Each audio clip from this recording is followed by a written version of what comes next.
그래서 저도 이 책이 말하는 것을 직접 한번 실천해보고 싶었습니다. 수많은 레시피가 등장했기에 굉장히 고심하며 그중 하나를 따라해보기로 했습니다. 그리고 제가 선택한 요리는 바로 이 책의 마지막 페이지에 등장하는 메뉴입니다. 조리 시간은 무려 1분. 네.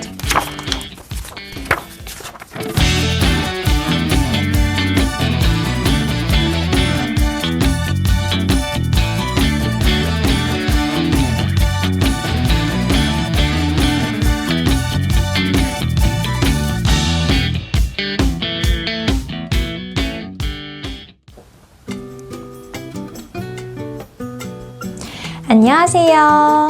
눈을 가리고 랜덤으로 책을 뽑아 리뷰하는 책뽑기입니다. 여러분은 혹시 하나의 식재료를 보며 인생을 떠올려 본 적 있으신가요? 조금 뜬금없게 들리시나요? 저도 처음 이 책의 제목을 봤을 때 참 신기하다는 생각이 들었습니다. 사유와 식탁.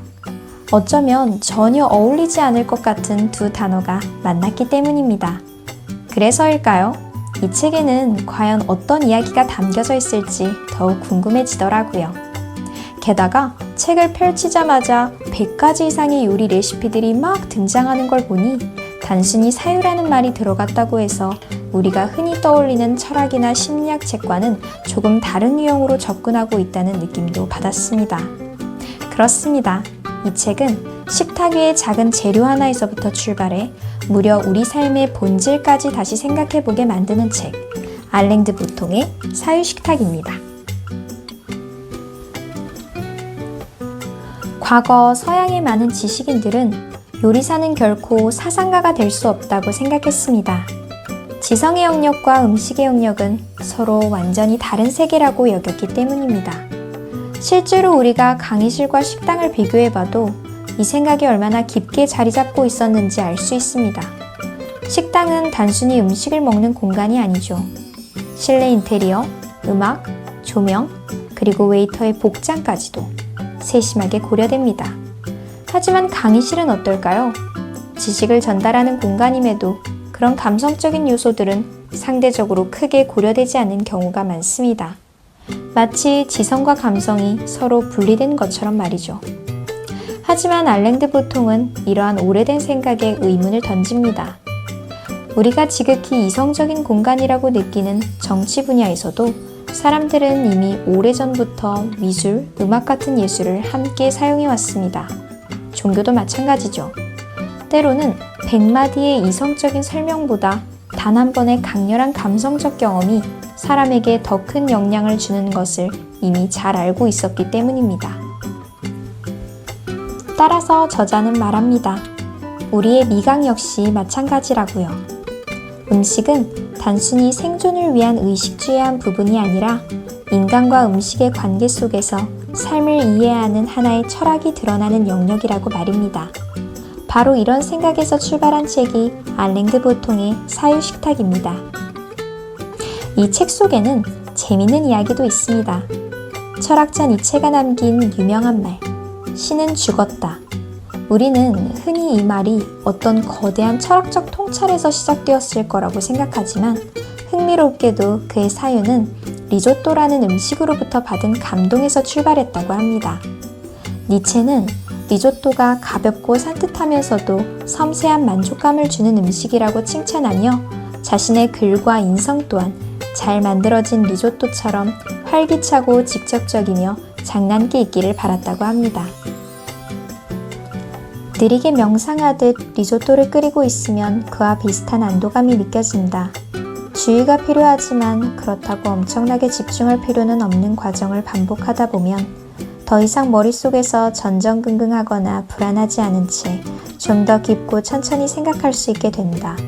쌀 아래서 크림처럼 매끄럽고 부드러운 전분을 뽑아내면서 우리는 최선의 아이디어가 방에서 빈 종이를 마주하고 골똘히 앉아있어야만 나온다는 고정관념에서 벗어난다. 리조또에 육수 한 국자를 더 넣다가 더 나은 아이디어가 떠오르기도 하는 법이다. 어쩌면 메모장을 부엌에 비치하는 게 좋을지도 모르겠다. 이 책에서도 저자는 여러 식재료를 통해 삶을 사유하는 이야기를 들려주는데요. 저는 그 중에서도 특별히 인상 깊었던 3가지 식재료를 소개해 보고자 합니다. 이 책의 가장 흥미로운 점은 저자가 식재료 하나를 바라보며 생각을 시작한다는 점입니다. 첫 번째는 버섯입니다. 버섯은 보통 축축하고 어두운 곳에서 자랍니다. 썩어가는 나무나 습한 숲속 바닥 같은 곳에서 말이죠. 저자는 이 모습을 보며 하나의 생각을 떠올립니다. 버섯은 죽음과 가까운 장소에서 오히려 영양분을 얻어 자라난다는 것입니다. 그리고 여기서 삶에 대한 하나의 통찰을 끌어냅니다. 인간도 마찬가지라는 것이죠. 우리는 누구나 삶 속에서 쇠퇴와 어둠, 고통을 경험합니다. 하지만 그 순간들이 단지 불행한 시간이기만 한 것은 아닙니다. 때로는 그 어두운 시간 속에서 삶을 이해하는 지혜가 자라기도 한다는 것입니다. 저자는 이것을 어쩌면 비관의 지혜라고 부를 수도 있다고 말합니다. 두 번째는 레몬입니다. 저자는 레몬을 희망을 상징하는 식재료라고 말합니다. 우리는 종종 희망이라는 것을 현실과 조금 떨어진 이상적인 이야기처럼 생각하기도 합니다.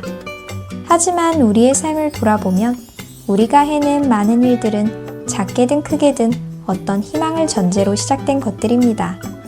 레몬은 마치 여름의 에너지를 응축해 놓은 존재와 같습니다. 지독한 안개가 낀 음울한 겨울 속에서도 레몬은 그 분위기에 휩쓸리지 않고 혼자만의 샛노랗고 밝은 에너지를 뿜어냅니다. 마치 컵 색깔과 같죠. 그래서 저자는 말합니다. 레몬은 우리에게 삶 속에서 희망의 가치를 잃지 않도록 조용히 상기시켜주는 식재료라고요. 마지막으로 무화과입니다.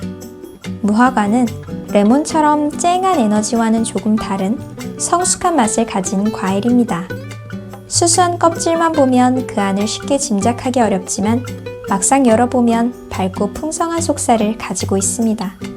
저자는 이 모습을 보며 무화과에서는 서두름의 기색이 느껴지지 않는다고 말합니다.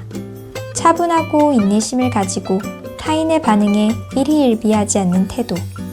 그런 모습은 많은 문제를 미리 막아주고 어떤 상황에서든 겸손하게 어른스럽게 해결해 나가는 성숙한 삶의 태도를 상징한다고 이야기합니다.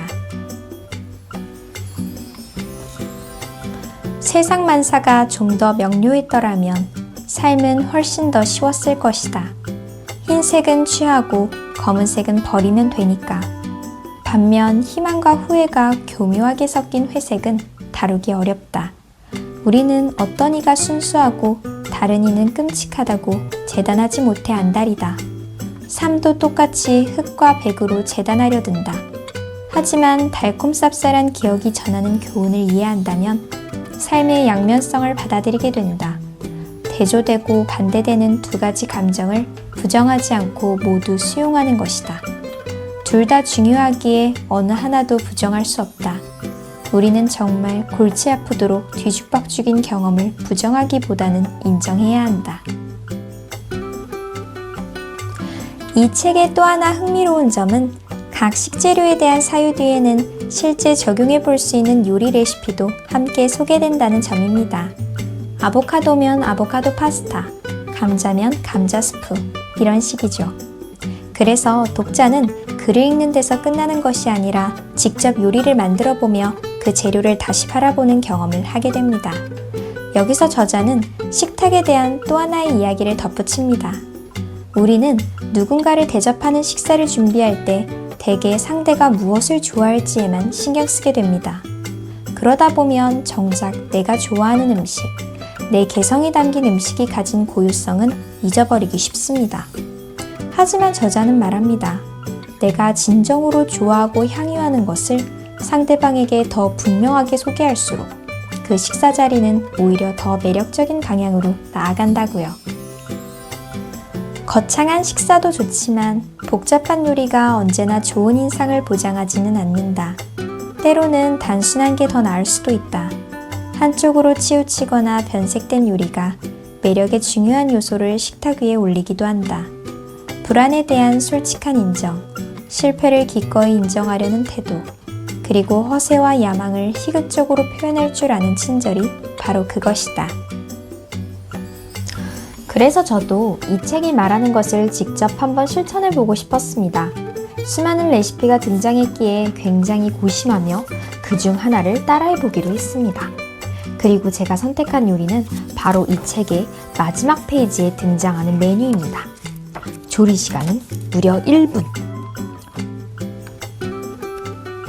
어디였지? 조리 시간은 무려 1분. 저도 책의 정신을 따라 아주 정성스럽게 식탁을 차려보았습니다. 짠! 우! 물과 무교병과 사과 하나 이렇게 준비를 해보았는데요. 저도 책의 정신을 따라 아주 정성스럽게 식탁을 차려보았습니다. 사실 차렸다기보다는 조심스럽게 올려두었다는 표현이 더 맞을지도 모르겠습니다만 덕분에 이 책이 말하고자 했던 메시지가 조금은 이해되는 느낌이 들었습니다. 우리가 너무 쉽게 지나치는 일상의 순간들 속에도 생각의 씨앗이 숨어 있다는 것. 오늘 식탁 위에 있는 음식도 조금만 천천히 바라보면 삶을 돌아보게 하는 작은 이야기가 될 수 있습니다. 오늘은 알랭드 보통의 사유식탁을 소개해봤습니다. 그럼 우리 다음 시간에 또 만나요.